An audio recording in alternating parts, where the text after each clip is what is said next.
अमवा की डाली पे झूला पड़ा है, गौरा संगी झूलो भोलेनाथ हमारे घर सावनी में। गौरा संगी झूलो भोलेनाथ हमारे घर सावनी में। डमरू बजाओ भोलेनाथ हमारे घर सावनी में।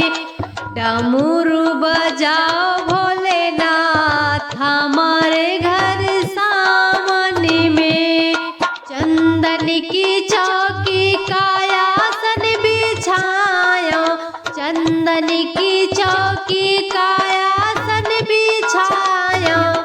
आसन के ऊपर फूलों से सजाया, आसन के ऊपर फूलों से सजाया। गौरा संग बैठो भोलेनाथ हमारे घर सावनी में। गौरा संग बैठो भोलेनाथ हमारे घर सावनी में। डमरू बजाओ भोलेनाथ हमारे घर सावनी में। डमरू बजाओ भोलेनाथ हमारे घर सावनी में।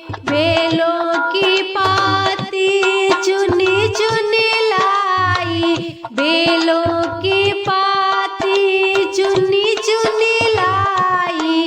बेलों की पाती से हार बनाई, बेलों की पाती से हार बनाई। तुमको पहनाऊं भोलेनाथ हमारे घर सावनी में। तुमको पहनाऊं भोलेनाथ हमारे घर सावनी में। डमरू बजाओ भोलेनाथ हमारे घर सावनी में। डमरू बजाओ भोलेनाथ हमारे घर सावनी में। चंदन घिस घिस तिलक बनायो, चंदन घिस घिस तिलक बनायो। तुम्हें चंदन लगाओ भोलेनाथ हमारे घर सावनी में। तुम्हें चंदन लगाओ भोलेनाथ हमारे घर सावनी में।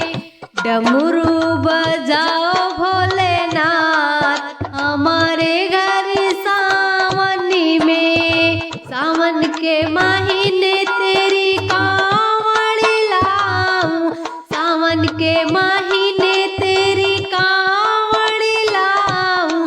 कांवड़ लाऊं भोले गंगा जल भराऊं, कांवड़ लाऊं भोले गंगा जल भराऊं। कांवड़ लाऊं भोले गंगा जल भराऊं। दरस दिखा दो भोलेनाथ हमारे घर सावनी में। दरस दिखा दो भोलेनाथ हमारे घर सावनी में। डमरू बजाओ भोलेनाथ हमारे घर सावनी में। डमरू